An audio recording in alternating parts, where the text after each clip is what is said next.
at that time was the manner in which the information strategy was played out.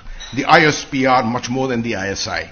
In India, everyone knows what the ISI is. No one knows what the ISPR is. It's only people like me who speak about the ISPR. ISPR did an outstanding work for Pakistan, ensuring detailed alienation of the Kashmiri public against the Indian armed forces first and then against the Indian nation. Anyone who understands hybrid war, understands counterinsurgency, counterterrorism, knows that any military will always carry out what is called military civic action. MCA. MCA is not soft power. MCA is not psychological operations.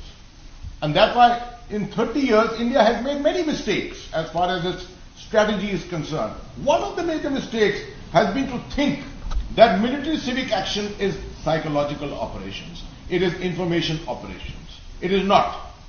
If anyone has taught us how to play information operations, it is the ISPR of Pakistan, who's done it marvelously. I like to give it back to them always, the credit to them, right?